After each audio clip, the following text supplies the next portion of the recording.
나의 영혼이 잠잠히 하나님만 바라며 나의 구원이 그에게서 나오는도다.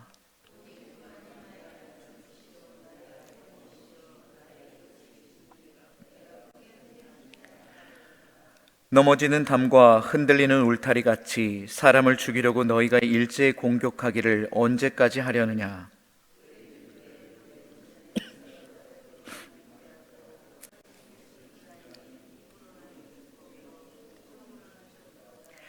나의 영혼아 잠잠히 하나님만 바라라. 무릇 나의 소망이 그로부터 나오는도다.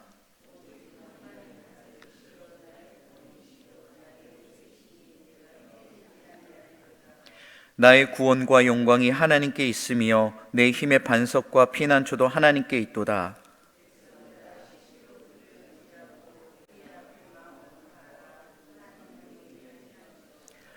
아, 슬프도다. 사람은 입김이며 인생도 속임수이니 저울에 달면 그들은 입김보다 가벼우리로다.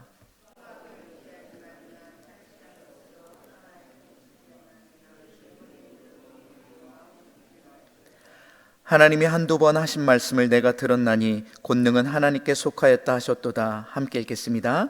주여, 인자함은 주께 속하오니 주께서 각 사람이 행한 대로 갚으심이니이다. 아멘. 오늘 우리가 시편 62편의 말씀을 가지고 함께 말씀을 나누고자 합니다. 이 시편의 표제를 보면 이렇게 기록하고 있습니다. 다윗의 시, 인도자를 따라 여두둔의 법칙에 따라 부르는 노래. 네, 여기에 나오고 있는 여두둔이라는 것은 원래는 사람 이름입니다. 다윗 시대에 그 성가 대장으로서 아삽, 헤만, 여두둔 이렇게 세 명의 사람이 있었는데 그 마지막에 있는 여두둔의 이름을 땄다라는 것이죠. 그런데 여두둔의 법칙이 과연 무엇일까라고 여러 가지 사적들을 찾아보니까 여두둔이 이 성가대장을 하면서 여러 가지 곡조와 여러 가지 찬양들을 만들어냈는데 또 그것에 관한 그 법칙에 따라 이 노래를 불렀다라는 것을 의미하고 있습니다. 여두둔의 그 의미는요, 고백이나 감사의 내용을 많이 담고 있습니다. 그래서 이 고백조의 시, 이 고백조의 찬양이 어떻게 다윗이 고백하고 있는지를 우리가 함께 살펴보고자 합니다. 이 시편 62편은 61편 앞에 있는 시편과 연관되어져 있다고 합니다. 61편의 그 배경이 다윗의 생에 가장 힘들었던 시기였다라고 말합니다. 다윗의 세 번째 아들인 압살롬의 반역, 그 시기 때에 다윗이 하나님께 담담하게 고백하며 찬양하는 시다라고 말할 수 있습니다. 가장 힘들었던 시기, 가장 참담했던 그 시기 가운데에 오늘 다윗은 어떻게 먼저 고백하고 있는지를 함께 살펴보고자 합니다. 오늘 1절의 말씀입니다. 함께 1절 함께 읽도록 하겠습니다. 나의 영혼이 잠잠히 하나님만 바라며 나의 구원이 그에게서 나오는 도다. 아멘. 앞에서 언급했듯이 이 시편은 굉장히 비탄한 심정을 가지고 참혹한 그 심정을 가지고 하나님을 찬양하고 있습니다. 하나님만 바라보고자 하고 있다라는 것이죠. 가장 암울했던 시기에 자신은 오직 하나님 한 분만을 바라보겠다라고 다짐하며 나아가는 시입니다. 여기 원어를 찾아보니까 아크라는 단어가 굉장히 많이 등장했습니다. 총 12절의 말씀 중에 6회나 이 아크라는 단어가 사용되었는데요, 오직, 확실히, 분명히, 진실로라는 단어를 쓰고 있는데 나는 하나님을 절대적으로 오직 당신만을 찬양하겠습니다, 당신만을 신뢰하겠습니다 라고 고백하고 있다라는 것입니다. 지금 자신이 바라보고 있는 이 상황 가운데에 하나님 외에 다른 구원은 없다라고 고백하고 있다라는 것입니다. 여기 나오는 잠잠이라는 단어는요, 뚜미야라는 단어를 썼는데 고요함 속에 체념하며 포기한다라는 의미를 또한 담고 있습니다. 자기 자신을 의지하지 아니하고 오직 조용히 하나님만 바라보고자 하는 그 상태를 의미하고 있다라는 것입니다. 여러분들, 다윗은 어떠한 인물입니까? 한 나라의 일국의 왕입니다. 이스라엘의 가장 위대한 왕이라고 불린 이름이 바로 다윗입니다. 무소볼리의 그 권력과 하나님의 그 든든함, 그 백그라운드 속에서 왕을 했던 사람이 오늘 다윗이다라는 것입니다. 그런데 이 다윗이 어찌 보면 이 고백 속에서 분노할 수 있고 원망할 수도 있다라는 것입니다. 차라리 처음부터 아무것도 가진 것 없는 그 목동의 삶이었다면 지금처럼 이렇게 참담한 시절을 겪지 않을 수도 있었을 것입니다. 하나님의 이끄심에 하나님께 순종하며 왕의 자리까지 오게 되었는데 돌아오는 것은 무엇입니까? 자신의 사랑하는 세 번째 아들 압살롬의 배신입니다. 그 배신뿐만 아니라 목숨마저도 위협받고 있는 그 상황 가운데에 자신을 왕으로 세워주신 그 하나님에 대해서 원망의 찬양을 할 수도 있었을 것입니다. 그런데 그는 그렇지 않았습니다. 자신을 내려놓고 하나님을 향한 그 모습, 우리가 이 시간 닮아가기를 간절히 원합니다. 다윗은 확신에 찬 모습으로 이렇게 2절에 고백하고 있습니다. 함께 고백합니다. 오직 그만이 나의 반석이시요 나의 구원이시요 나의 요새이시니 내가 크게 흔들리지 아니하리로다. 아멘. 하나님은 나의 반석이십니다. 하나님은 나의 구원이십니다. 하나님은 나의 요새십니다 라고 고백하는 것입니다.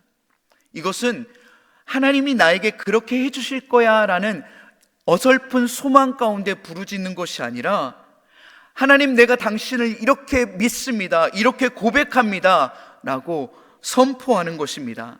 하나님이 나의 반석임을 그는 확실히 알고 있었습니다. 하나님께 피하면 그 어느 누구도 나를 해하지 못할 거라는 것을 알고 있었다라는 것입니다. 성경에는 위기의 순간 가운데에 하나님을 바라보며 하나님을 잠잠히 바라본 그 믿음의 선배의 이야기들이 너무나도 많이 나오고 있습니다. 오늘 다윗이 그렇습니다. 또 어떤 성경의 인물이 그렇습니까? 우리가 잘 알고 있는 모세가 그랬습니다. 애굽의 군대가 뒤에 쫓고 있는 그 상황 가운데에 앞에는 홍해가 가로막고 뒤에는 애굽의 군대가 쫓아오고 있습니다. 앞으로 가지도 못하고 뒤로 다시 되돌아가지 못하는 정말 물러날 수 없는 그러한 상황 가운데에 모세는 하나님을 원망하지 않았다라는 겁니다. 수많은 백성들은 하나님을 원망하고 하나님께 도대체 우리를 이곳까지 보내어 이곳까지 이끌어서 여기에서 죽게 하시렵니까? 라는 원망의 소리를 올려드렸지만 이 모세는 하나님을 온전하게 신뢰했다라는 것입니다. 구원의 하나님, 우리와 함께 하신 하나님, 그 임마누엘의 하나님을 온전히 신뢰하며 홍해 앞에 섰을 때에 홍해가 갈라지기를 간절히 바라는 그 마음으로 기도하는 가운데 밤새 그 지팡이를 들고 섰을 때에 하나님의 놀라운 역사가 일어났다라는 것입니다. 하나님에 대한 절대적 신뢰, 어떠한 상황 가운데에 하나님을 바라볼 때 그 상황 가운데 무너지지 아니하고 하나님을 바라보는 것이 참 중요하다라는 것입니다. 하나님께서 애굽 땅에서 우리를 건지셨는데 자신들을 광야에 이끌으셔서 여기서 죽게 하지 않으리라는 확신 가운데에 하나님을 고백하며 나아가는 것입니다. 결국 그 확신을 통해서 구원해 주시는 하나님을 경험했다라는 것입니다. 오늘 다윗 역시 위기에 있었으나 그 하나님을 신뢰하는 고백이 오늘 우리에게 절실히 필요하다라는 것입니다. 우리는 이것을 너무나도 잘 알고 있습니다. 머리로는 알고 있다라는 것이지요. 그런데 우리가 이 위기 가운데 과연 하나님만 바라볼 수 있으시겠습니까?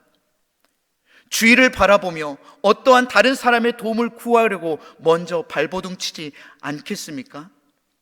우리가 그렇지 않기를 원합니다. 성경에는 하나님을 전적으로 신뢰했던 사람들만 고백하고 있는 것이 아닙니다. 하나님을 신뢰하지 못하고 주변 환경에 흔들리는 연약한 모습을 그리는 인물도 있습니다. 누구입니까? 너무나도 잘 알고 있는 사울이란 인물입니다. 사울은 이 블레셋의 전쟁 가운데에 사무엘을 기다리지 못했습니다. 이 블레셋이 쳐들어왔을 때에 점점 자신의 군대 안에서 도망하는 자들이, 이탈하는 자들이 생겨나기 시작했습니다. 이제 이 전쟁이 시작되는데 사무엘이 빨리 와서 하나님께 번제를 드림으로 이 모든 전쟁이 시작되어져야 하는데 사무엘이 오지 않자 초조해지는 그 마음 가운데 주변을 살피기 시작했습니다. 두려움에 휩싸이기 시작했다라는 것입니다. 그래서 그는 무너졌다라는 것이죠. 자신이 해서는 안 될 하나님께 드리는 그 번제를 자신이 먼저 드렸다라는 것입니다. 사무엘이 해야 할 일을 이 사울이 하게 되었다라는 것이죠. 하나님을 똑같이 경험했음에도 절체절명의 위기 속 가운데에 다른 모습의 신앙을 보여주는 수많은 사람들이 있다라는 것입니다. 우리가 그렇게 되지 않기를 간절히 원합니다. 하나님께서 성경 속에서 하나님을 따르는 자와 하나님을 따르지 못하고 세상을 바라보는 자에 대해서 많이 기록하고 있다라는 것입니다. 오늘 이것을 우리에게 보여주고 있는 이유는 무엇이라고 생각하십니까? 우리도 그렇게 될 수 있다라는 것입니다. 그런 상황 가운데 놓여 있을 때에 전적으로 하나님을 신뢰해야 되는데 신뢰하지 못하고 무너지게 되었을 때 어떠한 상황 가운데 처함을 확실히 보여주고 있다라는 것입니다. 하나님을 신뢰하시길 바랍니다. 정말로 솟아날 구멍이 없다라고 여겨질 때에 그 하늘을, 하나님을 바라보면서 우리가 소망을 품기를 원합니다. 나를 붙드실 그 하나님을 온전히 붙잡고 나아가기를 간절히 원합니다. 내 마음이 두려움에 휩싸이게 되면은, 요동하게 되면은 무너지게 되어 있습니다. 쓰러지게 되어 있습니다. 우리에게 필요한 것은 불안에 휩싸여 무너지는 것이 아니라 잠잠히 하나님만 바라보아야 한다라는 것입니다. 시인은 오늘 우리에게 이렇게 권면하고 있습니다. 마지막으로 8절의 말씀인데요, 이 8절의 말씀 우리 함께 고백하도록 하겠습니다. 백성들아, 시시로 그를 의지하고 그의 앞에 마음을 토하라. 하나님은 우리의 피난처시로다. 아멘. 여기 끝에 셀라라는 단어가 나옵니다. 제가 예전에도 한번 설명한 적이 있는데 이 셀라는 악상의 기호입니다.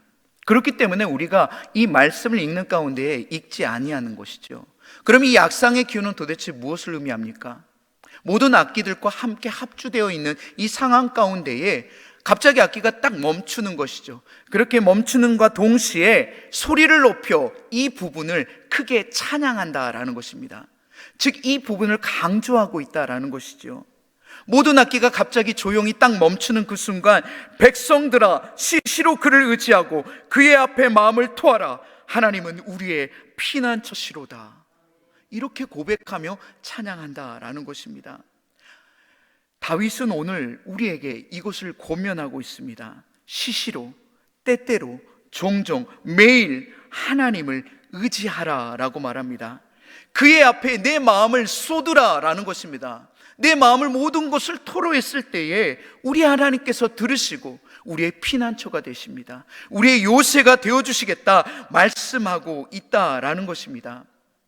하나님과 시시로, 때때로 교제하는 우리 모든 성도님들 되기를 간절히 원합니다.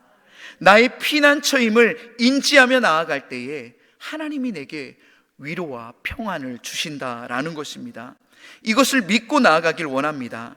하나님은 우리에게 평강 주시기를 원하시는 그 하나님임을 믿으시길 바랍니다.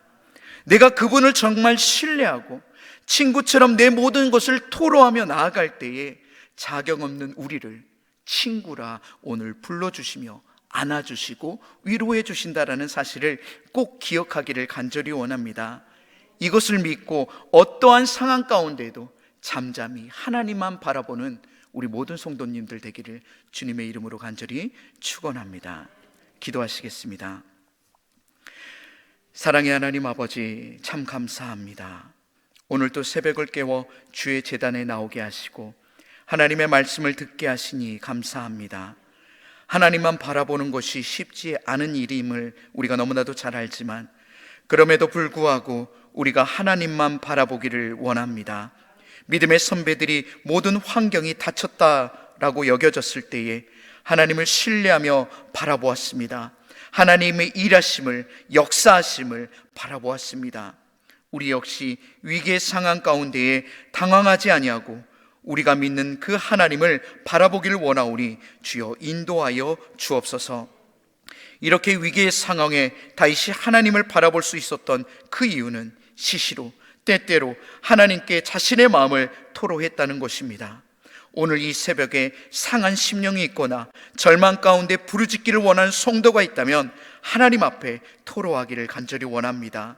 그렇게 신뢰하며 하나님 앞에 토로할 때에 새벽에 역사하시는 하나님을 만나는 은혜를 더하여 주옵소서. 오늘은 토요일입니다. 주일을 준비하는 모든 교육자들에게 성령의 충만함을 더하여 주시옵소서. 특별히 말씀을 준비하시는 담임 목사님께도 함께하여 주옵시고 성령의 충만함과 조명하심으로 말씀이 깨달아지는 그 은혜를 주옵소서. 그래서 그 말씀을 성도들과 함께 나눌 때에 은혜 넘치는 시간 되게 하여 주옵소서. 성전을 봉사하는 손길들이 있습니다. 보이지 아니하는 곳에서 섬기는 그들의 땀방울을 기억하여 주옵시고 복의 복을 더하여 주옵소서. 교회 안에 수많은 환우들이 있습니다. 기억하여 주옵시고 치유의 손길로 어루만져 주옵소서. 회복의 은혜를 더하여 주옵소서.